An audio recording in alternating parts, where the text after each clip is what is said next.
Wisdom from the Greater Community, Book 1, Chapter 13, Spiritual Community, as revealed to Marshall Vian Summers on October 30th, 1987, in San Francisco, California. We would like to speak about spiritual community and expand on this idea so you may understand the nature and purpose of relationships far more deeply. Community is an essential foundation for true personal development and a perfect environment for complete contribution. It is something that has a lot of speculation surrounding it, a lot of judgment and ideas. The world serves as a very poor example of true community. There are very few good examples to draw from, so it is hard to have a healthy idea of this without many inadequate associations. We treat true community like marriage because it is marriage.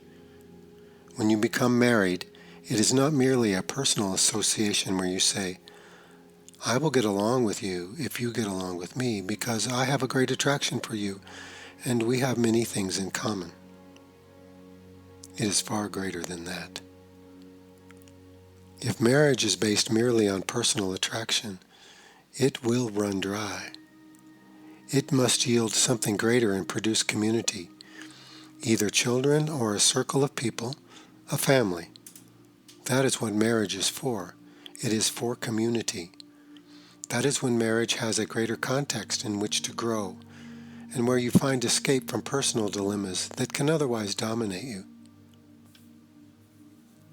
So let us then think of spiritual community like a marriage, because marriage thrives on recognition, true participation, and devotion. It needs a foundation.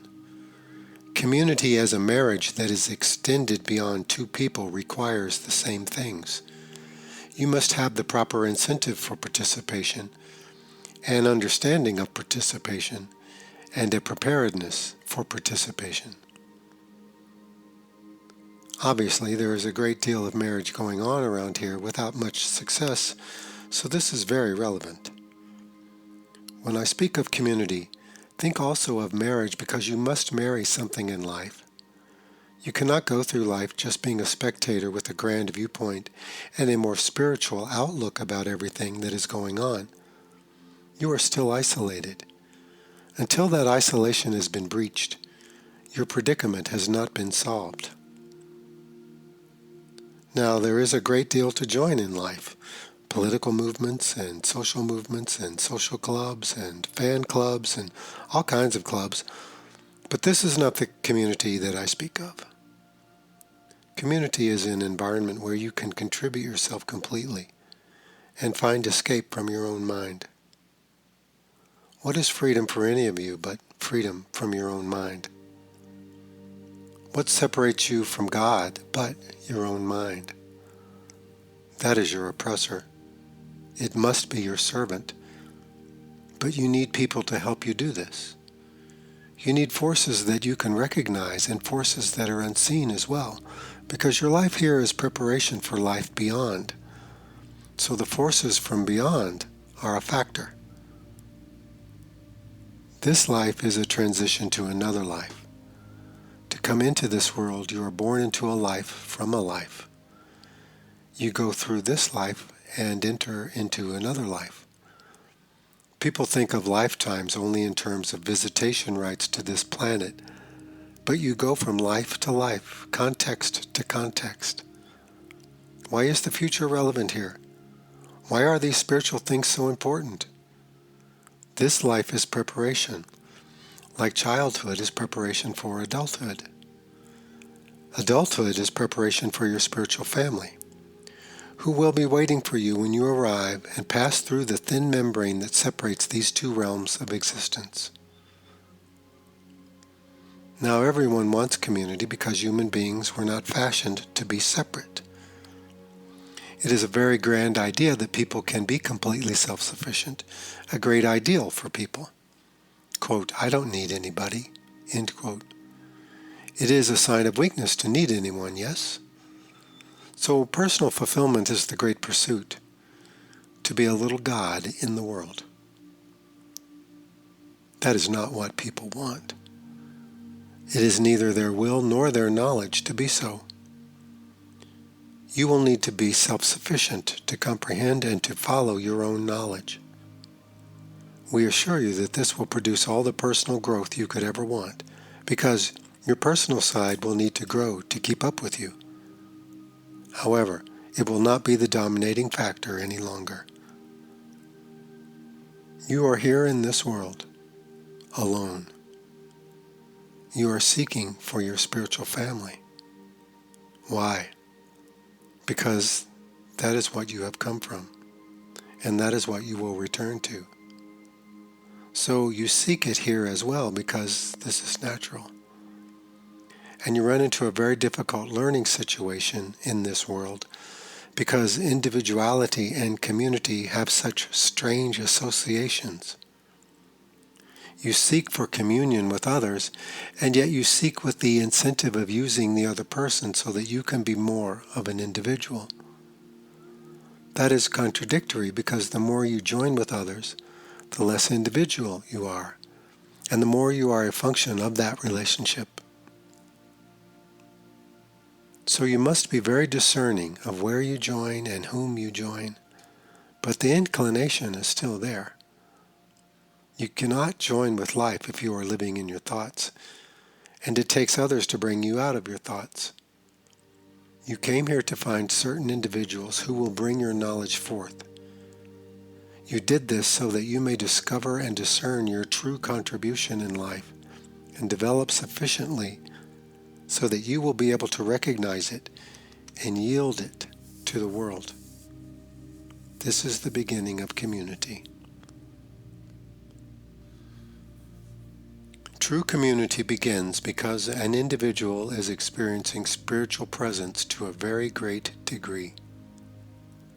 They are being called by something. Something inside of them is calling them. If they can open themselves to this and follow its direction, then other people will be drawn to them, and they will be the seed for community. This is community in the truest sense. It is the product of one person responding to God. Now, the person responding does not have to be pure or lofty or exemplary.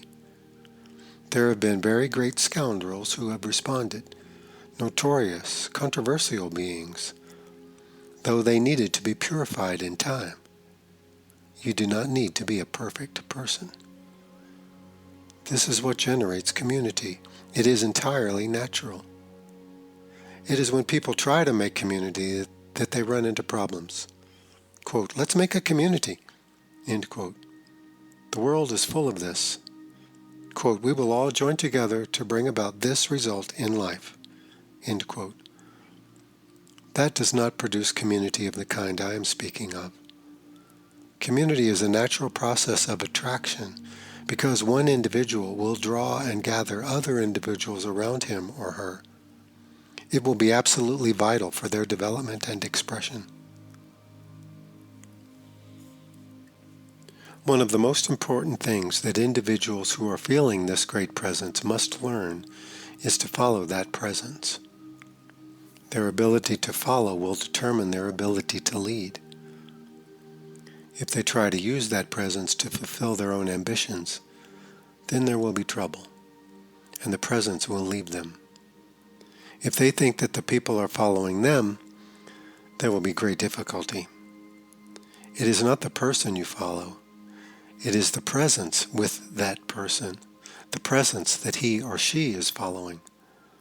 That is the true presence. It is inexplicable.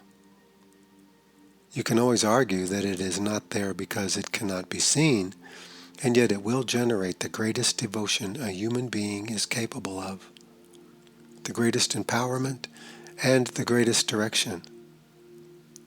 What is it? It is like vapor.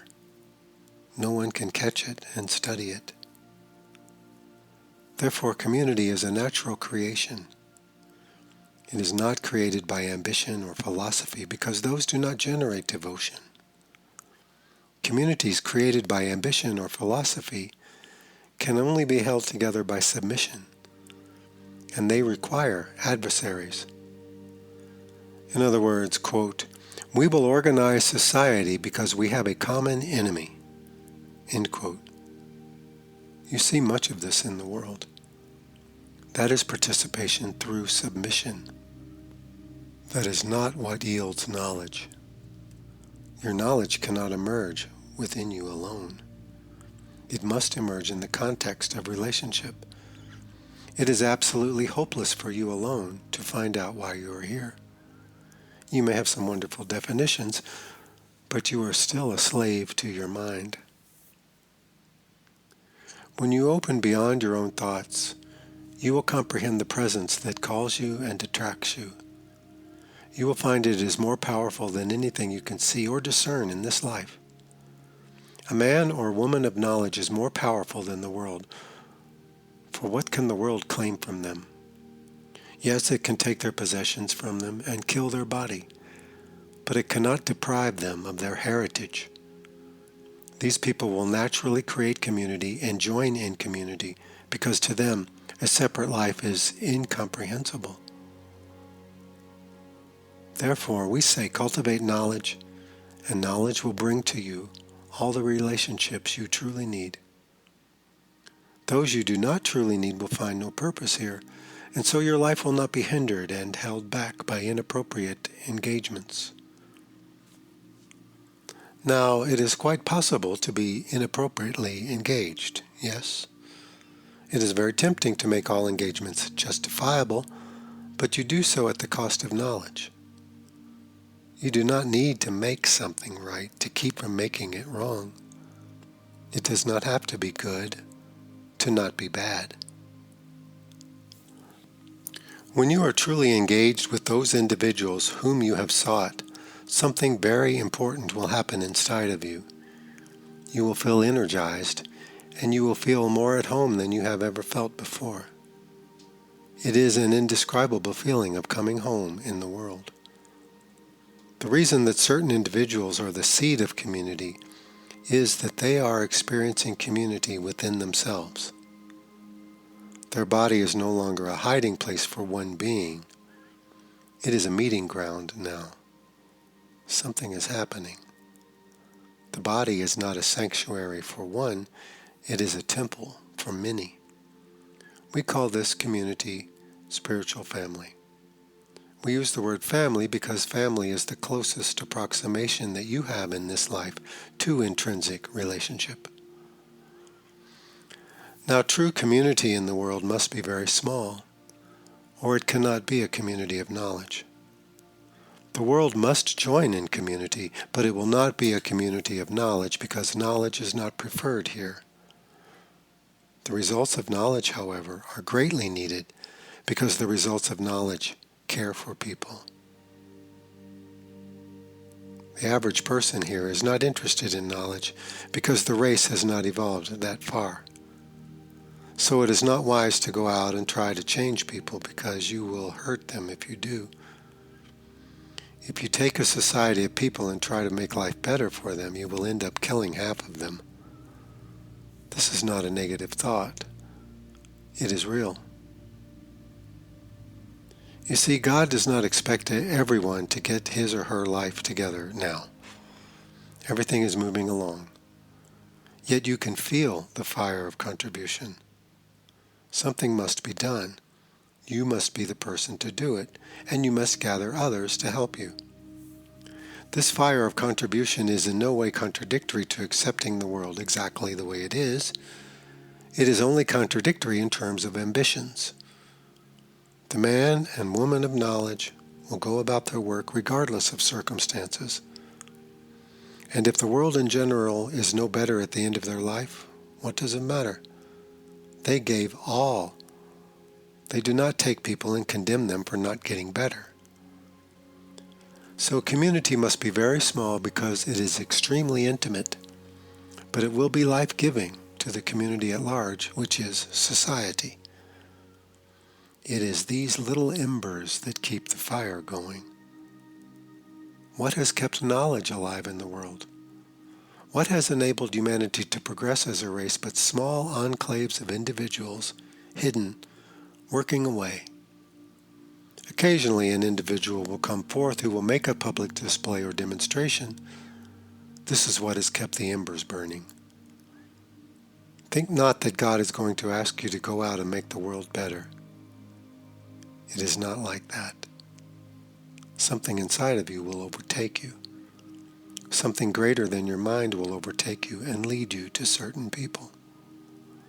It will lead you to give in certain ways, and from this, good will be given to the world, though it is not necessarily the good that you would want to give. It is like being in a marriage. Marriage tells you what you need to give, and it usually requires far more than you personally would have planned to contribute, which is good. It provides an environment that demands much from you and brings you out of yourself. So the community of knowledge must be small, and from its own inner cohesion it yields something very important for humanity. It is very rare that the participants within that intimate little group will see how this is being done. For those of you who have felt an inner opening in life, could you trace how it came about? Could you account for the forces that prepared you without wild speculation? It is profoundly mysterious. We have spoken of God as a great attraction, as a force pulling and drawing people. That is a good analogy because it allows God to be as great and as mysterious as God is. That is to acknowledge that God in the world is a force in motion. It is here to do something. It moves people to go along at its pace. It ignites people, sets people in motion, and cares for people. Yet people who begin to feel this movement can make some very dangerous mistakes. That is why they need community, because it is very difficult for the whole community to make a mistake if it is a community of knowledge. Someone is truly looking at every moment, and this protects its members from error. As you begin to feel true direction in life, the errors you make are very consequential because you will have power over other people. You need others who are wise enough to counter your errors, which will surely arise. The plan accounts for error. That is why the gift that is given to you is given to others as well. We give a certain gift to 10 people, and if it germinates and sprouts in 2 people, we have done well. Then the other 8 can live their lives and not feel a dreadful sense that they have failed. So, you must find community. And it can be a community with one person because that is the beginning. If you are to join a larger group, your knowledge will indicate this. The value of community, truly, is that you begin to live life not necessarily on your own terms. There are 3 stages of personal development. There is not getting what you want and being angry about it. There is getting what you want and being angry about it. And then there is following something that you are not sure you want and finding out that it produces happiness. Now, most people are in the first stage, so they cannot appreciate the other 2 at all. When you are in the second stage, you are so committed to getting what you want and so defended against anyone taking it from you that it is very difficult to appreciate what comes next. But the fact that getting what you want is so completely disappointing is what drives you on. It leads you back to, quote, I don't know. I don't know, end quote, is when things open up. That is when inner striving ceases for a moment and you begin to feel there is a presence with you. I tell you, this work is going on everywhere in the universe. When I speak of community, I am speaking of something that is extremely universal. You see, for a community of knowledge to exist in physical life, it must be very secretive. Why? Because knowledge and ignorance do not coexist very well. For community to be meaningful, it must be very, very pure, because everyone who is drawn to true community has other designs as well. So we must be very sober about these things. Then you can participate without much disappointment. Why would anyone become violent in life save that their idealism has been dashed by something? The man and woman of knowledge do not expect much from the world, because they did not come here to take things. They came here to give things. They realize that the world is in profound distress and in profound misery, and so they do not require it to produce much. You do not walk into a hospital and say, "Okay, everyone on your feet. Attention." So learning to give is very important. The way your teachers give to you will convince you that true giving is alive in the world. It is a relationship of such depth, power, and grace that to open to it will solve your intimacy problems with other people. Why? Because it is a greater intimacy. The other person is still over there. You are still over here.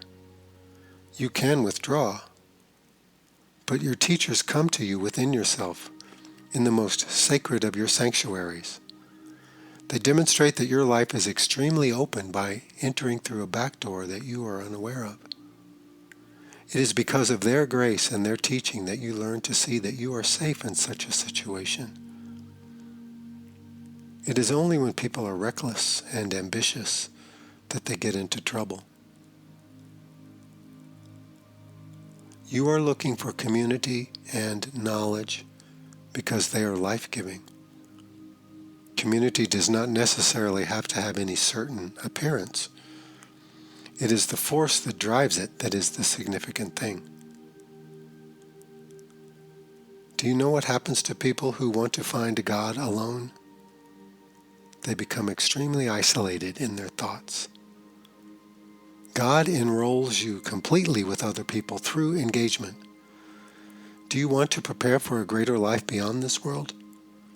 Then you must learn how to engage, because when you leave this life, you go back to your enclave where engagement is given. It is so fundamental.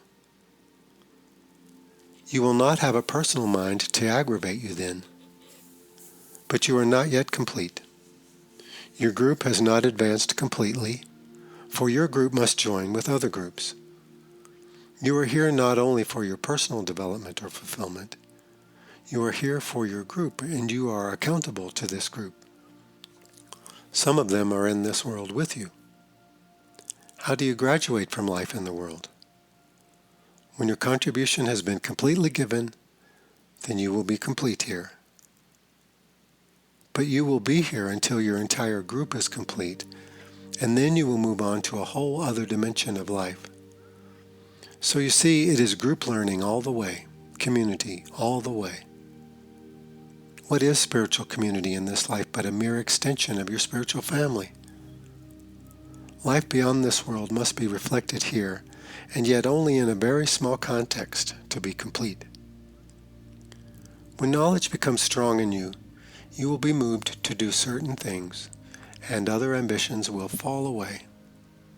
You must relinquish them because you are now a component of something so great and so vast, you can hardly describe it or define it, but it is moving you. Now let us talk about marriage. I want to give you this suggestion, and it will be very challenging to actually do it. Do not try to make a marriage happen with anybody. Marriage will happen to you. That ought to take the wind out of that sail. You are not cause in the universe.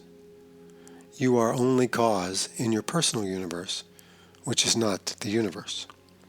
Let marriage happen to you. It will overtake you, as if someone were chasing you and finally ran you down, probably because you stopped. This is comprehending the way of things, the movement of things. Then marriage, if it comes to you, will be so natural. It will not be this great frenzy of emotion that people call love. You will not be dazed by it. It will calm you down inside. That is marriage with something very special. You do not need to look for marriage. You need to look for knowledge, because that is what will bring your marriage to you. You are free to make marriages in the interim as much as you like, but at great expense. God knows what you want. Your knowledge knows what it wants. There are people in life who demand marriage with another, and it is not meant for them, so they are condemning their lives to disappointment. What can we do?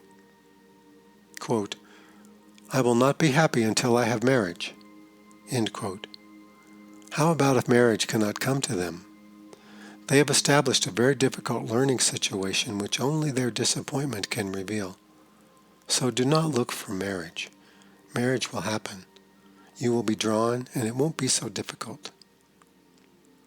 In true community, there are rules, restrictions, and limitations, because a community of people needs these things to funnel their energy constructively together.